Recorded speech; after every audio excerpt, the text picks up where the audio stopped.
Hi welcome to learn English.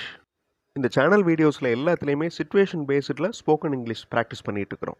இந்த video situation, ஒருத்தர் ஒரு வேலையை முடிக்கணும். அந்த வேலை பேக்கிங் பண்ணுறது. ஆனால் அந்த பேக்கிங் பண்ணுறதை விட்டுட்டு அவர் என்ட்ரி பண்ணுற வேலையை பார்த்துட்டு இருக்கிறாரு. அவர்கிட்ட நீங்கள் இங்கிலீஷில் இந்த வேலையை பார்க்காதீங்க, பேக்கிங் பண்ணுற வேலையை ஃபஸ்ட்டு பார்க்கணும் அப்படின்னு சொல்லணும். இமேஜின் பண்ணிக்கோங்க, இப்போ அவர்கிட்ட நம்ம போய் நம்ம கான்வர்சேஷன் எப்படினாலும் ஆரம்பிக்கலாம். நீங்கள் என்ட்ரி வேலையே செஞ்சுட்டே இருக்கீங்க அப்படின்னு ஆரம்பிக்கிறோம். நீங்கள் அப்படிங்கிறதுக்கு யூ, என்ட்ரி ஒர்க், செய்து கொண்டு அப்படிங்கிறதுக்கு டூயிங், இது continuous tense.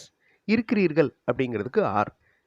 You are doing entry work, நீங்கள் என்ட்ரி வேலையை செய்து கொண்டிருக்கிறீர்கள். இது சாதாரணமாக சொல்கிறது. நீங்கள் என்ட்ரி வேலையை செஞ்சிட்ருக்கீங்க. What is your first work? உங்களுடைய முதல் வேலை என்ன? Do the packing work first. Do the packing work. Do அப்படிங்கிறது வேர்பு. பேக்கிங் ஒர்க்கை முதல்ல செய்யுங்க. இல்லைனா complete the packing work first. Packing ஒர்க்கை முதல்ல முடிங்க. இந்த மாதிரி சாதாரணமாக நம்ம அவர்கிட்ட சொல்லலாம். இன்னும் கொஞ்சம் ஃபோர்ஸாக சொல்லணும் அப்படின்னு நினைக்கிறோம். ஓகே, அதாவது நீங்கள் என்ட்ரி வேலையை தான் செஞ்சுட்டே இருக்கீங்க அப்படின்னு சொல்லணும். இந்த இடத்துல டென்ஸ் மாறும். அதாவது ப்ரெசன்ட் பர்ஃபெக்ட் கண்டினியூஸ் டென்ஸ் நம்ம அப்ளை பண்ணுறோம். இந்த ஹாவ் பீன் டூயிங் இந்த வார்த்தைகளை பாருங்கள். இதில் முக்கியமாக ஹாவ் பீன், ஹேஸ் பீன், இதை ஞாபகம் வச்சுக்கோங்க. இது வந்து ப்ரெசன்ட் பர்ஃபெக்ட் கண்டினியூஸ் டென்ஸ். ஒரு வேலையை ரொம்ப நேரமாக செஞ்சுக்கிட்டு இருக்கிறாங்க, ரொம்ப நாட்களாக செஞ்சுக்கிட்டு இருக்கிறாங்க அப்படிங்கிறத குறிக்குது. யூ ஆர் டூயிங் அப்படின்னா நீங்கள் செஞ்சிகிட்ருக்கீங்க, நீங்கள் செஞ்சுக்கிட்டே இருக்கீங்க அப்படிங்கிறதுக்கு யூ ஹாவ் பீன் டூயிங். ஒரே வேலையை ரொம்ப நேரமாக பார்த்துக்கிட்டே இருக்கீங்க அப்படிங்கிற மீனிங் அந்த சென்டென்ஸில் இருக்கும். இப்போ சின்னதாக ஒரு ப்ராக்டிஸ், வீடியோ பாஸ் பண்ணிக்கோங்க. இந்த சென்டென்சஸ், தமிழ் சென்டென்சஸை இங்கிலீஷில் சொல்லுங்கள். அவர் பேசிக்கொண்டே இருக்கிறார், அவர் பேசிக்கொண்டு இருக்கிறார்.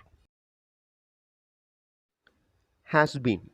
ஓகே, நான் சொன்னேன்ல, அந்த ப்ரெசன்ட் பர்ஃபெக்ட் கண்டினியூஸ் டென்ஸ் அப்படிங்கிறத ஹேஸ் பீன், ஹாவ் பீன் இந்த வார்த்தைகளில் சொல்லணும்.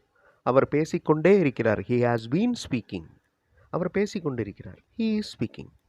கீழே இருக்கிற சென்டென்ஸ் ப்ரெசன்ட் கண்டினியூஸ் டென்ஸ், மேலே இருக்கிறது ப்ரெசன்ட் பர்ஃபெக்ட் கண்டினியூஸ் டென்ஸ். இப்போ இந்த வாக்கியங்களை சொல்லுங்கள். நாம் நடந்து கொண்டே இருக்கிறோம், நாம் நடந்து கொண்டு இருக்கிறோம். we have been walking, we are walking. எந்த இடத்துல ஹேஸ் வருது, எந்த இடத்துல ஹேவ் வருது? சிங்குலருக்கு ஹேஸ் வரும், ப்ளூரலுக்கு ஹேவ் வரும். அதாவது ஒருமை ஹேஸ் வரும், பன்மை ஹேவ் வரும். இப்போ சிங்குலர் எந்த லெட்டரில் ஆரம்பிக்குது? எஸ், அதை ஞாபகம் வச்சுக்கோங்க. சிங்குலர் அப்போ ஹேஸ். ஓகே, ஹெச்ஏஎஸ் அப்படி ஞாபகம் வச்சுக்கோங்க. Now try these sentences. It has been running, it is running. Okay, இப்போ முதல்ல பார்த்த சிச்சுவேஷனுக்கு வருவோம். You have been doing entry work. நீங்கள் என்ட்ரி வேலையே தான் செஞ்சுட்டே இருக்கீங்க, ஆனால் நீங்கள் முதல்ல பேக்கிங் ஒர்க் முடிக்கணும். அடுத்த சென்டென்ஸ் இப்படி தானே இருக்கும். நீங்கள் என்ட்ரி வேலையே செஞ்சுட்டே இருக்கீங்க, ஆனால் நீங்கள் முதல்ல பேக்கிங் ஒர்க் முடிக்கணும். But you first complete packing work. இல்லைனா but you should complete. Should complete அப்படின்னா என்ன அர்த்தம்? கண்டிப்பாக முடிக்கணும்னு அர்த்தம், கட்டாயம் முடிக்கணும். But you first complete packing work or but you should complete packing work. இப்போ நீங்கள் சாப்பிடுங்க அப்படிங்கிறதுக்கு யூ ஈட். நீங்கள் கட்டாயம் சாப்பிடணும் அப்படின்னா யூ ஷுட் ஈட். இன்னும் ஸ்ட்ரெஸ் பண்ணணும்னா யூ மஸ்ட் ஈட். இப்போ இதுவரையும் பார்த்த சென்டென்சஸ் பாருங்கள். You are doing entry work. What is your first work? Do the packing work first. இல்லைனா complete the packing work first. வேறு டைப்பில் you have been doing entry work but you first complete packing work. இல்லைனா you should complete packing work first. இப்போ இன்னும் கொஞ்சம் கோவமாக வேறு டைப்பில் சொல்லுவோம். முதல்ல நீங்கள் செய்ய வேண்டியது என்ன வேலை? இப்படி தானே ஆரம்பிப்போம் அந்த கான்வர்சேஷன். என்ன வேலை அப்படிங்கிறதுக்கு what work. What is your work? உங்களுடைய வேலை என்ன? What is your work? உங்களுடைய முதல் வேலை என்ன? What is your first work? இப்போ இந்த வேர்ப் பாருங்களேன். டூ அப்படின்னா செய்கிறது. டூ ஆட் பண்ணிட்டோன்னா, அதாவது டு டூ அப்படின்னு சொன்னோம்னா செய்ய இருப்பது. ஸ்பீக் அப்படின்னா பேசுறது. டு ஸ்பீக் அப்படின்னா பேச இருப்பது. இப்போ இந்த இன்ஃபினிட்டிவை நம்ம அப்ளை பண்ண போகிறோம் சென்டென்ஸில். What is your first work? உங்களுடைய முதல் வேலை என்ன? Okay, what is your first work to do? முதல்ல நீங்கள் செய்ய வேண்டியது என்ன வேலை? அந்த கொஸ்டின் எப்படி வந்திருக்கு பாருங்கள். What is your first work to do? முதல்ல நீங்கள் என்ன வேலை செய்யணும்? அடுத்து you keep on doing entry work. இந்த கீப் ஆன் அப்படிங்கிறது ஃப்ரேசல் வேர்ப். சில முக்கியமான ஃப்ரேசல் வேர்ப்ஸை நம்ம தெரிஞ்சுக்கணும். அந்த ஃப்ரேசல் வேர்ப்ஸ்னால் என்ன அர்த்தம் அப்படின்னா, ரெண்டு வார்த்தை தான் இருக்கும். அதிலே எல்லா அர்த்தமும் உள்ளே வந்துடும். இப்போ கீப் அப்படின்னா வைத்திருத்தல், ஆன் அப்படின்னா மேலே, இப்படி தனித்தனியாக பிரித்து பார்க்க முடியாது இந்த ஃப்ரேசல் வேர்பில் மட்டும். ஓகே, கீப் ஆன் இப்படியே ஞாபகம் வச்சுக்கணும். கீப் ஆன் அப்படின்னா என்ன அர்த்தம்? கண்டினியூவாக ஒரு வேலையை செய்கிறது. யூ கீப் ஆன் ஸ்பீக்கிங் அப்படின்னா நீங்கள் பேசிக்கிட்டே இருக்கீங்க. யூ கீப் ஆன் டூயிங் நீங்கள் செஞ்சுட்டே இருக்கீங்க. யூ கீப் ஆன் வாட்சிங் நீங்கள் கவனிச்சுக்கிட்டே இருக்கீங்க. அந்த மாதிரி நீங்கள் என்ட்ரி வேலையை செஞ்சுக்கிட்டே இருக்கீங்க. ஃபர்ஸ்ட் கம்ப்ளீட் பேக்கிங் ஒர்க், முதல்ல பேக்கிங் ஒர்க்கை முடிங்க. தென் டூ என்ட்ரி ஒர்க், அதுக்கப்புறம் என்ட்ரி ஒர்க் பண்ணுங்கள். You are doing entry work. What is your first work? Do the packing work first, complete the packing work first இப்படியும் சொல்லலாம். You have been doing entry work but you first complete packing work இப்படியும் சொல்லலாம். இப்போ what is your first work to do? முதல்ல செய்ய வேண்டிய வேலை எது? You keep on doing entry work. Entry ஒர்க்கே பார்த்துட்டே இருக்கீங்க. First complete packing work, then do entry work. தமிழில் எப்படி வேறு டைப்பில் இங்கிலீஷ் சென்டென்சஸ் ஃப்ரேம் பண்ணுறோமோ அதே மாதிரி இங்கிலீஷ்லையும் பண்ணலாம். அதே சுச்சுவேஷன் பாருங்களேன், இதை பாருங்களேன். Stop doing entry work. Entry work பண்ணுறதை ஸ்டாப் பண்ணுங்கள். Complete the packing work first, then do entry work. இன்னொரு மாடல் பார்க்கலாம்.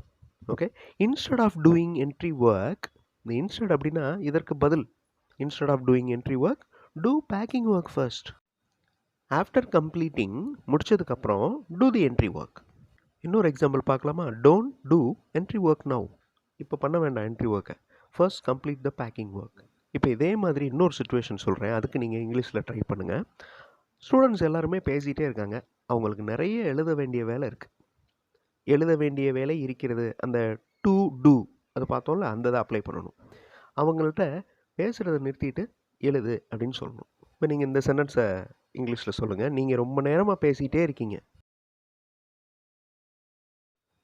All of you have been speaking for a long time. ரொம்ப நேரமாக நீங்கள் பேசிகிட்டே இருக்கீங்க. Present perfect continuous tense. இதவே இந்த கீப் ஆன் அப்படிங்கிற ஃப்ரேசல் வேர்ப் யூஸ் பண்ணி ரெண்டாவது சென்டென்ஸில் சொல்லியிருக்கோம் பாருங்கள். All of you keep on speaking for a long time. ரொம்ப நேரமாக நீங்கள் பேசிகிட்டே இருக்கீங்க. நிறைய எழுதுகிற வேலை முடிக்க இருக்குது. இந்த சென்டென்ஸை சொல்கிறதுக்கு ட்ரை பண்ணுங்கள். there are more writing work to do. செய்ய இருக்கிறது. ஓகே, எழுத வேண்டிய வேலை செய்ய இருக்கிறது. You have more writing work to complete. பேசுகிறத நிறுத்துங்க. Stop talking. ரொம்ப சிம்பிள். Stop talking. எழுதுகிற வேலையை ஆரம்பிங்க. Start the writing work. எழுதுகிற வேலையை ஆரம்பிங்க. ஸோ இந்த வீடியோவில் 2 சுச்சுவேஷன் பார்த்தோம். 2 சுச்சுவேஷன்லேயும் இந்த கீப் ஆன் அப்புறம் ப்ரெசன்ட் பர்ஃபெக்ட் கண்டினியூஸ் டென்ஸ் எப்படி அப்ளை பண்ணுறது அப்படிங்கிறத பார்த்தோம். இந்த ஸ்ட்ரக்சர், இந்த கிராமர் மறக்காமல் இருக்கிறதுக்கு இந்த மாதிரி இன்னொரு சுச்சுவேஷனை நீங்கள் இமேஜின் பண்ணிக்கோங்க. அதில் சென்டென்சஸ் ஃப்ரேம் பண்ணி ப்ராக்டிஸ் பண்ணுங்கள். இப்போ இந்த வாக்கியங்களை ட்ரான்ஸ்லேட் பண்ணுங்கள். அதை கமெண்ட்டில் ஆன்சர் பண்ணுங்கள். நீங்கள் கேள்விகள் கேட்டுகிட்டே இருக்கீங்க. நீங்கள் வேலை செய்யலை, வேலையை ஆரம்பிங்க. யூ ஆர் டூயிங் ஒர்க் அப்படின்னா நீங்கள் வேலை செய்து கொண்டிருக்கிறீர்கள். நீங்கள் வேலை செய்து கொண்டிருக்கவில்லை அப்படின்னா எப்படி சொல்லணும்? ஃபுல் ட்ரான்ஸ்லேஷனை கமெண்ட்டில் ஆன்சர் பண்ணுங்கள். இன்னும் நிறைய இன்ட்ரெஸ்டிங்கான சுச்சுவேஷன்ஸோடு அடுத்த வீடியோவில் பார்க்கலாம். தேங்க்ஸ் ஃபார் வாட்சிங் and thanks for your valuable comments.